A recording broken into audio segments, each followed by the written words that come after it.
పేజర్లు, walkie టాకీలు. ఇప్పుడు ప్రపంచమంతా వీటి గురించే చర్చ. చాలా మంది ఇప్పుడు సెల్ ఫోన్లు జేబులో పెట్టుకోవాలంటేనే గడగడ వణికిపోవాల్సిన పరిస్థితి ఏర్పడింది. ఎందుకంటే లెబనాన్లో టెలిఫోన్లు పేలిపోతూ ఉన్నాయి.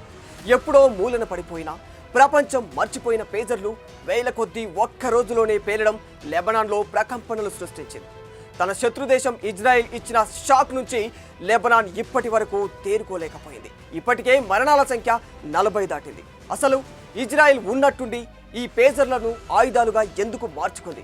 మరోవైపు ఈ పేజర్లకు మన పుష్ప సినిమాకు సంబంధం ఉందన్న వార్త నెట్టింట చక్కర్లు కొడుతుంది. పుష్ప సినిమాలో పేజర్ను ఎలా ఉపయోగించారో ఇజ్రాయెల్ కూడా వాటిని అలాగే ఉపయోగించిందా?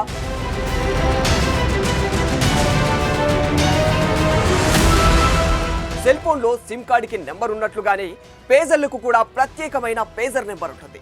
దానిని డయల్ చేయడం లేదా కంప్యూటర్లో ఎంటర్ చేసి మెసేజ్ పంపించడం లేదా పేజర్ కంపెనీకి ల్యాండ్లైన్ ద్వారా ఫోన్ చేసి సమాచారం చెప్పినా వారు ఆ నెంబర్ పేజర్కి సదరు సందేశాన్ని పంపిస్తూ ఉంటారు. ఇటీవల పుష్ప సినిమాలో కూడా పేజర్ ద్వారా డేంజర్ అన్న సందేశం హీరోకి పంపించినట్లు చూపించారు. కొన్ని పేజర్లు కేవలం సిగ్నల్ను రిసీవ్ చేసుకుంటాయి. అంటే దానికి వచ్చిన సమాచారం కేవలం చదువుకోవడానికి మాత్రమే వీలుంటుంది. కానీ తర్వాతి కాలంలో 2-వే పేజర్లు అభివృద్ధి చేశారు. అంటే వీటి ద్వారా మనం సమాచారం తీసుకోవడంతో పాటు దానికి తిరిగి సందేశం కూడా ఇవ్వవచ్చు.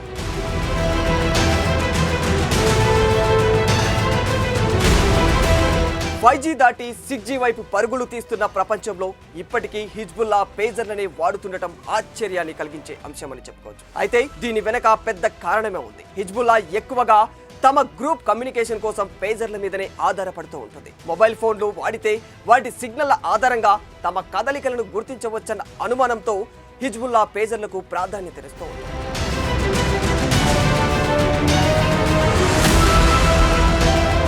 నిజానికి తొలితరంలో తయారైన ఒక పేజర్ ట్రాన్స్మిటర్ 40 కిలోమీటర్ల పరిధి వరకు పేజర్లకు సందేశాలను పంపించగలదు.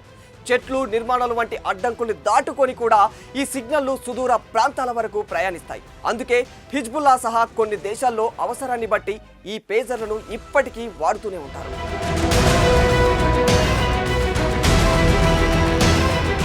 ఈ పేజర్లు రేడియో ఫ్రీక్వెన్సీ సిగ్నల్ ద్వారా పనిచేస్తాయి. మొబైల్ నెట్వర్క్ల అవసరం వీటికి ఉండనే ఉండదు. తమ జాడను ఇజ్రాయెల్ బలగాలు కనుగొనే వీలు లేకుండా లొకేషన్ ట్రాకింగ్ సాధ్యం కాని పేజర్లను హెజ్బుల్లా సాయుధాలు ఇంకా వీటిని వినియోగిస్తూనే ఉన్నాయి. యుద్ధ ప్రాంతాల్లో వీటికి సిగ్నల్ అంతరాయం కానీ నెట్వర్క్ సమస్యలు కానీ ఉండవు. కాబట్టి కేవలం హెజ్బుల్లా ఫైటర్లు సందేశాలు పంపించుకునేందుకు మాత్రమే ఇవి పనిచేస్తూ ఉంటాయి.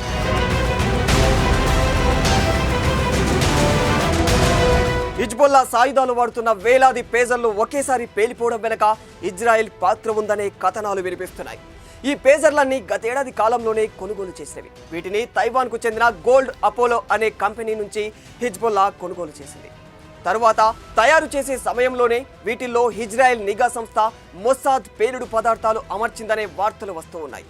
అయితే ఈ తక్కువ స్థాయి సాంకేతికతతో నడిచే పేజర్లను ఒకేసారి ఎలా పేల్చగలిగిందనేది ఇప్పటికీ ఎవ్వరికీ అంతు చిక్కడం లేదు.